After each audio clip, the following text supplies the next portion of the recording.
collabs coming soon is and Wow. some of it. No one knows yet. So Wow. You heard it first on Chain Debrief. you heard it here first on Chain Debrief. Yes, correct. Cryptocurrency exchange. Non-fungible. We only take Bitcoin and other cryptocurrency. Hey guys, welcome back to the Chain Debrief podcast where we talk about all things crypto. Today we have a very special guest on podcast, YellowPanther. So he's the marketing lead for his own NFT project, the Zero NFT. So welcome. Thank you so much for having me. I'm YellowPanther and I just arrived to Singapore yesterday and I got invited to this podcast, which I'm really honored to be in, and I am just super happy and super stoked to talk all things NFT with Chain Debrief today. If you don't mind, just give us a bit of background on what you do and how you're involved in the crypto space. I started with GameFi first, Axie Infinity, and other games. Right now I'm still working with big games like Guild of Guardians, Illuvium, Play Big Time, all of these big games. But I initially started with GameFi. So from there, I bought my first NFT and I branched out and find more NFTs, and I found Cool Cats. Right? Oh, Cool Cats. Nice. Yeah, so and then back then it was so new. I started to look more into NFTs, educating myself what's NFT, how to buy, which projects are good. From there I slowly scale, and now I help projects to promote, I guess. And you basically made it lah. No, I wouldn't say that. But yeah, right now I am building my own projects, multiple projects. One of it that is already out there is the Zero NFT, and yeah, so right now those are some of the things that I do. So how do you first got into like crypto or NFTs? Right, so my friend actually tell me that you can actually play game and earn money, which I think was like crazy, right? Because it was like a dream for us, like last time when we were kids. And then I actually jumped into it, and turns out it was true. And I actually made more money than my monthly full-time job. No brainer. I just quit my job, leap of faith, jump in. I went full-time, I remember was August last year. Wow. Which game do you got into? Was it Axie or? Yeah, it was Axie. yeah. Yeah, it was Axie Infinity that changed my life. Yeah. Wow. Do you like just play, or do you like manage a guild? Right, good question. So I actually have a gaming guild, Colossal Gaming, managing more than 1,000 scholars. Wow, 1,000 scholars. Yep. Oh, that's crazy. But I think okay, so now Axie was like pretty big last year, right? Right. But then this year, okay, with the buy market also, what's the current like sentiments with Axie? Are there still not people in it, or? not just Axie Infinity, but the entire GameFi, entire crypto on the macro perspective in terms of globally. Actually, US is the one that has the rippling effect to everything. So once US start to crumble down, then crypto down, then NFTs down, then GameFi down, DeFi down, everything's down, right? So for GameFi especially, it's all about the money coming in and the circulating of the supply and demand, right? So as the demand decreases, the GameFi people they do not really want to play it anymore. So I'm meaning like scholars do not want to play it, investors do not see the ROI and stuff like that. So everything slows down now. So it's pretty hard to find scholars nowadays, to be honest. Okay, aside from like Axie, are you also involved in other GameFi projects, or do you play any other GameFi project? Yes, like Guild of Guardians, Play Big Time, Illuvium. These three. Yeah, so I think Illuvium was one of the very big ones. Like the spotlight was on them last year because like they have a great team. Their project looked really good. The graphics were very good. Currently, what do you think like you're most bullish on, like when it comes to like all the GameFi projects which are releasing soon? Illuvium and Guild of Guardians. Yeah, so Kieran, I spoke to Kieran the other day on an AMA. We had a back and forth conversation about Illuvium, about their land sale, and last week they actually sold out their land sale. Oh, it was like 72 million, was it? No. How many million? I forgot the supply, but they sold out their first phase, which was like involves 4 tiers of different lands. Like the higher the tier, the more expensive it gets. Yeah. And even the cheapest tier started from 2 ETH Dutch auction. Wow. And sold out in 1.5 ETH. So during a bear market, that's really impressive. Yeah, that's pretty good for considering it's a bear market. Yes. And when you mentioned Kieran is the founder, co-founder of Illuvium. Yes. Wow, that's pretty sick actually. So I think just now you mentioned also you went into like NFT spaces, profile pics. I see you have a MAYC. So tell us more about that. Like when did you decide that you wanted to get MAYC? It was really ignorant because I saw MAYC at 4 ETH, 5 ETH, and I never take action. Oh, right. Yeah, I never take action until I think it was February this year that I first bought it. Pretty high. Yeah, like wow. 20 ETH. 20 ETH, but I think now the floor is a little bit higher. No. It dipped to 17. But yeah, I always have conviction in all these blue chips, Yuga Labs, Clonex, Artifact Studios. Yeah, these are my highly convicted. See my watch. Not bad. It has like zoom in on that. It has like my Clonex, my Azuki. Yeah, it's like my Zero. All these NFTs. Wow. So these are some of the projects that I'm holding long term for sure, despite whatever happens in the market, especially like now. Speaking of Azuki, right? What are your thoughts on like the FUD that came out like last month, I think? Right. So which caused the price to like dip really low. Right. What are your thoughts on that? And do you think like they'll ever go back to where they were before? With that happening, right, I personally feel like some of my friends like Takoa and all those, they previously keep using their profile picture. They changed back to Kaiju, right? Like they changed back to Kaiju Kings or other profile profile pictures. So personally, if they themselves, Takoa, right? Yeah. They themselves change their profile picture already. It indicates them, how they feel about the project itself. That's one. And then the other one is, is how Zigabon addressed the entire FUD issue and stuff like that, which I think was really not professional, because during the AMA, I forgot how many people were there. It was a lot of people, like I think 10,000 over people listening. He didn't want to admit his mistakes. After that, I think after several hours only, he put out a statement to say sorry and stuff like that. But my conviction to Azuki is, he's still gonna be here, but I'm not sure it will go back to 30 plus ETH and stuff like that anymore. Have you ever been like rug or got into any project which you think that they're gonna do well, then end up they run into money? Pixelmon. You got into Pixelmon? I got into Pixelmon. Oh no! Because it was like a fair Dutch auction. Yeah. And then I just no brainer. I just pressed the button, and then Solana projects a lot. Solana. Yeah, Solana projects. Really? Sadly, yeah. Cause I think I've never been to Solana projects, but I think recently like they've been getting a lot of traction, right? Like the blue chips for sure. OK Bear, Degen Ape, Solana Monkey Business. All these are really solid projects, but I'm saying like a lot of new ones come, they just cash grab and just left. So a lot of it, like sometimes I buy, the next day I wake up is zero. Okay, not zero, like one soul lah. Okay, I buy 20 soul, and then like suddenly I wake up, it's like one soul. That was my biggest rug. Wow. Okay. Like wake up, wake up few hours only. I think like when it comes to the chains, or when you do NFTs, you mainly focus on ETH, right? Or are you starting to explore other chains as well? I did explore other chains like Tezos, with Dogami. I'm not sure you guys know Dogami. Is like a pretty solid game, backed by Animoca. So that's why it got me interested. Animoca or Binance, like those big big guys. Big guys have invested in them. So it got me interested. Right. So, however, my main focus is in the ETH.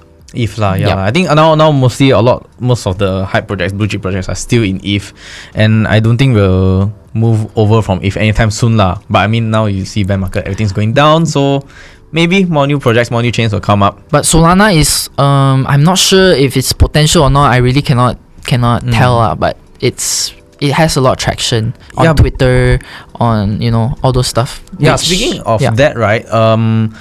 I know recently there's been a lot of news like Solana, they keep having outages, right? Did that really affect like whenever you want to buy or sell NFTs?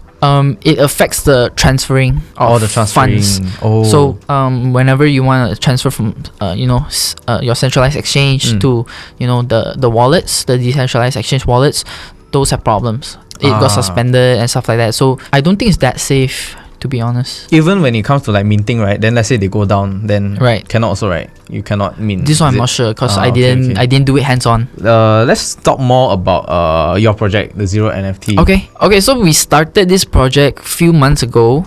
It was a Malaysian-based NFT project. We get the inspiration from, and our first phase is a 2,222 copy NFT. Collabs coming soon is Karafuru, Gojira, Kaiju Kings, and Efry. Wow. Some of it that we are waiting for a good time to announce. No one knows yet. So Wow. You heard it first on Chain Debrief. we found artists from Italy. And yeah, so we've been curating this sort of a unique artwork. So with this project, all we want to do is to find our own identity because we start from zero and we want to build a very organic community. Just now you mentioned that you found your artist from Italy, right? Yes. So it was basically someone you didn't know, a total stranger, is it? Or? Yes, so my other co-founders found him through multiple interview sessions Ooh. and sourcing and searching. And yeah, we are working very hard on finishing up the artwork and stuff like that. I mean, it's already done, but we are making it like QC and also like making it like more polished. Okay, yeah, because I think when it comes to starting an NFT project, like the team members, especially the devs and the artists, they're like they're basically the core members lah. So I think when it comes to setting up a team, right, getting it from setting up a team with someone you don't know, isn't that like a bit of a risky move? Like, how did you guys maneuver like the You're right. hiring and all that stuff? So most of the members in our team are close. Like it's from our inner circles. So from there we come together. So for the artist wise it is a bit tricky, but through like multiple sessions we build trust and stuff like that. I see that your Discord is like private, so I think it's a very, very exclusive group, right? And how did you guys tell us how you guys started like generating hype and building the community from ground up. Just to start, how many guys do you have in your Discord channel? Right now it's about less than 2,000 only. Oh, so quite exclusive. 1.7k is very exclusive. But right now we are opening up our Discord only on Sundays, like with a time period. And actually, me and my co-founder, he is Apple Farm. He is the main collab manager for Metaverse HQ. So we do have all these connections that to help bring in multiple meaningful partnerships. Wow, I think one of the common things I keep hearing, like when I speak to other NFT projects as well, is that partnerships are a very, very big thing. Like, yes, it really helps you generate like the initial hype when you launch, and basically, okay, I think to give you all a bit of context, like I've spoken to quite a few NFT founders, and I think one thing in common which they all say is that if at the start when you launch, right, you got no hype, right, no one buying the project, then basically it's dead. So how many percent like do you think like partnerships are like crucial to the entire project itself? To be honest, I think it's 30%. Because what you do with that partnership afterward matters more. Like, you don't just, hey, I want to collab with you. Okay, we got the collab. Okay, we did the whitelist. Okay, done. But what we're doing here is after we do our collabs, we keep in touch. We invite them to our AMA. We invite them to our Discord to not just feel, oh, you guys are here just for another collab. Okay, after collab, then ciao. No. Wow, interesting. And how much time would you say like you spend in a day on your NFT project? I take every few hours a day to put it into catching up with the team, catching up with the community Discord, and then catching up with other influencers, other project founders, and stuff like that. Oh, so you're actively like reaching out also lah. So like when it comes to business development, I have to, you yeah. have to lah, right? I have to. And what? Okay, so for this project, right, what was the hardest part of it so far? We hit the bear market. Oh, Yes, normal, everyone also. The hardest part was keeping up the momentum during this time. Engagement drop, everything dropped. So that was the hardest part for us. Back end wise, we are curating and want to really manage it properly. So to maintain the momentum and everything else that we have been putting in the work. Yeah, I think that's good lah. Cause like, I think like everyone says, bear market's the time for you to build. For builders to start building and to keep on building, Yes. to survive the bear market. And yeah, I think from a look of it, you guys are, I think, in a pretty steady place lah. Thank you. Okay, speaking of the bear market, right? Yes. So do you get burned by the bear market? Of course. But I did have a few plays during the bear market. despite this hard and slow time, right now the volume is super low. Yeah.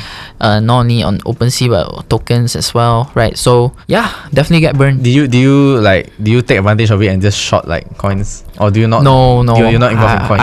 I don't like shorting. Yeah. Got burned before. No, I just don't really like the things to go down. So yeah. like humans. The pessimist. You don't want to be the pessimist. Yeah, right? humans like things to be green and stuff like that. Yeah. Don't want more people to lose money. Yeah. When you short, I think it's similar like in the trade fi scene also. Like shorters, people look at shorters as like the bad guys because they're hoping for everything to go down. Right.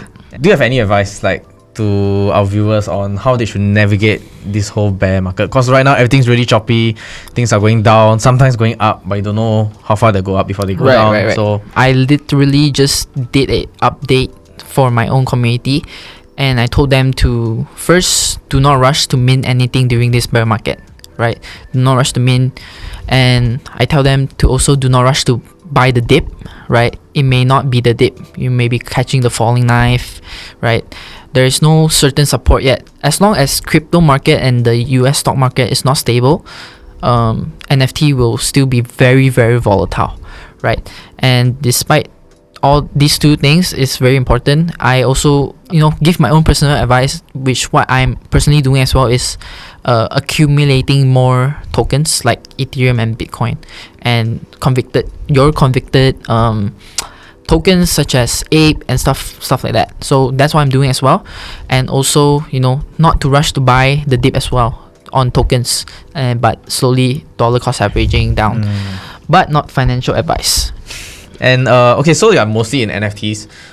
Do you actively trade NFTs as well, or do you just buy the blue chips and what's your personal investment strategy? So I do have a portfolio strategy where I think 50% is blue chips.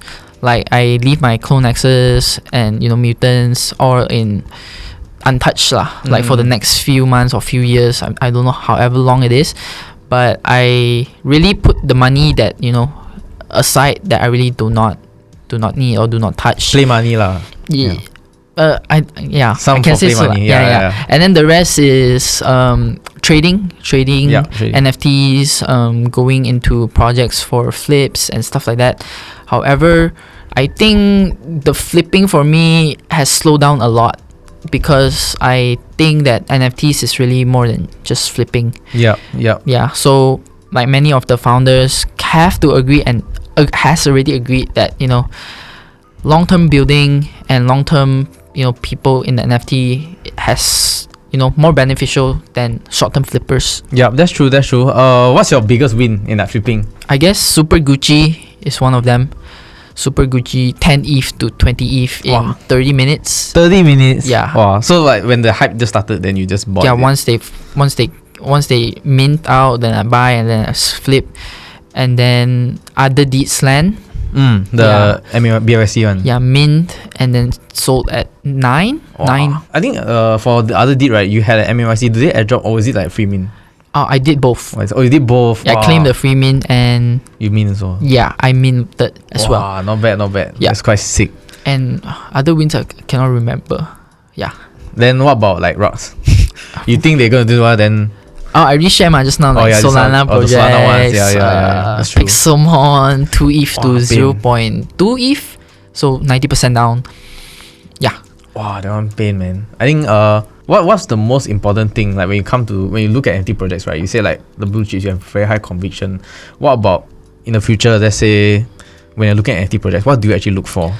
Very good question. So like Boki, you know Boki? No. Okay, Boki NFT is like got a doodle style, like kind of vibes, and it has a art and also those traits that are very well curated. So when I look in a project, right, normally I have 5 criteria. One is the artwork first, always the artwork, and then the team behind it. Who are they? Like, are they capable to deliver and stuff like that? The third one is the community, whether they are, Discord community is organic or fake. You can directly check it through Twitter and Discord. And then I think it's the roadmap and utilities, right? Roadmap wise, like, are they able to, what are they actually delivering, and are they able to deliver, or they said they are gonna deliver, but they miss, right? So these are some of the criteria that I have before I purchase any potential potential projects, not blue chips, and blue chips as well, actually. And how often do you say like you invest in this sort of like good projects? How often do you actually buy? So I think there are many good projects right now, but during this 2 months, I am not really buying a lot. I'm only buying some, like for example, Boki, Project PXN, and even Carrefour, Genesis. So these are some of the cheaper ones that are previously has a lot of potential, and I know that they have a great team to deliver what's to come next. But this one is so far we've been talking about all these are like PFP projects, right? Are you also looking at GameFi as well, or other segments of NFTs? Yeah, I'm not looking too much into GameFi. I'm more on the building side now. But whenever things that caught my eye, like for example Illuvian Land, that one I did purchase. I realized okay, you're from Malaysia, right? Your community, is it mostly Malaysians or is it like mostly international? You mean my Twitter? Your Twitter, yes, your it's mostly international. Mostly international. Mostly international, like Philippines, Malaysia, Singapore, other countries like Latin America, and also US. When I saw on your Twitter account, so recently you all had a meetup, right, in Malaysia, like a Web3 gathering or something. Oh, yes. Tell us more about that. So it's my second time organizing Web3 gathering in Malaysia, because I feel that there's not much Web3 gathering parties that are suitable for the authentic Web3 vibes and stuff like that. So I take it upon myself, and I take my team with me, and actually curated and created in real life events, just like Tammy Tay, how they did it in Singapore, and how Carrefour did it in Indonesia. I took those inspiration and just bring everyone together in the name of Web3. Wow, that's really great, actually, cultivating the Malaysian community, the Web3 Malaysian community. And speaking of Carrefour, Tammy Tay, I think we in Singapore as well, we also currently there's an event called MetaJam Asia. So Chin Brief, we're one of the organizers, and we invite them, we invite other big projects as well to MetaJam, and basically it's a NFT festival lah. Then where people can just go learn all about NFTs. We also have networking nights, we have community sharing sessions. So if you want to bring your community over, feel free to do so. Ooh, that would be amazing. This is a hard plug for MetaJam Asia. So yes. So I'll host one. I bring Malaysians to Singapore to MetaJam. Host another one. Yes, correct. Ooh. Correct.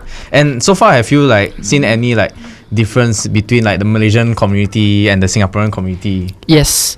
So to be honest, Singapore NFT market is much more matured and much more well educated in terms of knowledge and the speed of updates, right? Just like how Chain Debrief, you guys are one of the most reliable sources. I'm serious. They didn't pay me to say this, but really what you guys do, the because I personally have the knowledge, I'm very well versed in the scene, so I definitely can tell that the quality of you guys' work is really up there. So, but in Malaysia, we are lacking this kind of media, this kind of this kind of work. Therefore, the people in Malaysia are less aware of all the news. Yes, less aware, and less. They do not have the woke. less woke. Do not have the accurate information to take the right action. I would say. Yeah, that's good. And which means it's our job to just create a community for Malaysians as well. Yes, and then with Malaysia. And then we do not also have those NFT galleries in Malaysia, how New World, Carnival, all those what you guys MetaJam. We don't have that, right?